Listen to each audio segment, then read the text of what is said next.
James McClean. Photo, Seb Daly / Sportsfile ABC. The first Lansdowne roar of the summer for a football occasion tonight won't stem from an Irishman's involvement, nor does the evidence exist to suggest meetings of top clubs will feature one anytime soon. Chelsea and Arsenal make a whistle-stop visit to Dublin for a friendly under the International Champions Cup banner, by now an annual pre-season ritual which proves a hit with the wider Irish public rather than the die-hard domestic league follower. Should the game take on the predictable pedestrian pattern, pockmarked by a raft of substitutions, attendees could easily pass the time by attempting to pinpoint the Irish connection on the pitch. Only the most ardent of fans would know Chelsea's wonderkid Ethan Ampadu is technically still entitled to switch allegiance from Wales through his father, former Ireland U21 international Kwame. That prospect is as unlikely as an Irishman breaking into one of these top 5 Premier League clubs, a stark contrast to 20 years ago when the Euro '88 squad was dominated by representatives of Manchester United, Liverpool, Tottenham Hotspur and Arsenal. There will be tales galore of Irish affinity surrounding this exhibition, yet those links belong to the past. Anthony Stokes. Photo, Martin Rickett, PA. Wire. Damien Duff's back-to-back Premier League winning campaigns, all of 12 and 13 years ago, are the most recent memories of the Irish flag being flown at either of the London clubs. So unfashionable have the Irish become to tonight's visitors that they don't even recruit underage talent anymore. Anthony Stokes, who turned 30 last week, was the last man standing with Arsenal while none have been snapped up by Chelsea since Conor Clifford, now 26. Of course, the shrinking of Ireland's Premier League pool isn't confined to the upper lights. From a high of 33 players during the 2011-12 campaign, the cohort was more than half by last season, and almost a third of the 16 belonged to one club, Burnley. That total also included a brief cameo from Michael Obafemi, the Southampton striker who could still defect to Nigeria. There'll be little change when the new season kicks off the weekend after next, with relegation shunting James McClean and Stephen Ireland from the top table and promotion giving Matt Doherty at Wolves another crack at it. New signing Greg Cunningham and, to a lesser extent, Anthony Pilkington, will figure for Cardiff City.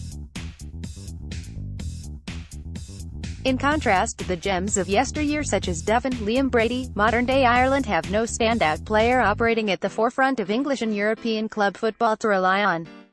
Christian Eriksen showed us last November how valuable that quality is within an average team like Denmark. Now the aftermath of that elimination has emptied from Martin O'Neill's psyche. He's able to adopt a brighter outlook, fully sure a savior will arrive. I think that, over the next decade, Ireland is going to produce a really top-class, wonderful footballer, he told Daniel McDonnell last month in these pages while watching the World Cup in Russia. Could be a surging midfield player like Roy Keane, someone who can dribble past 2 or 3 players, or even a goal scorer like Robbie Keane. It might not happen in my time, but, honestly, it will happen. With a bit of luck. The presence of luck, while essential, wasn't behind the factory of footballers Belgium and Croatia delivered to the finest clubs around Europe. Those nations, who finished second and third at the recent World Cup, possess a philosophy underpinning their structure from youth to senior level.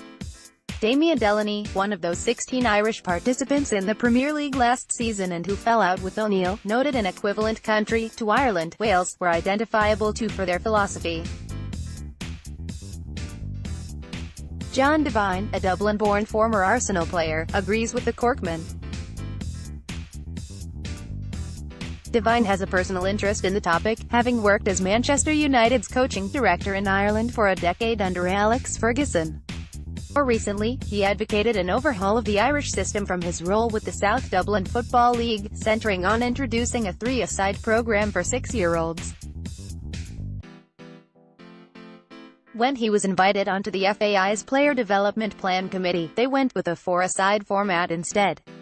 There's no reason why Ireland can't produce players to compete with the best in Europe once the approach is right, reasoned Devine, now based in California working for the GPS coaching company affiliated to Bayern Munich. Wales managed to produce 3 players, Gareth Bale, Aaron Ramsey and Joe Allen, who in the same season played for Real Madrid, Arsenal and Liverpool. The FAI, for their own reasons, have placed that responsibility of developing players into the hands of League of Ireland clubs, a departure which Brian Carr, another pioneer of his time, is sceptical about.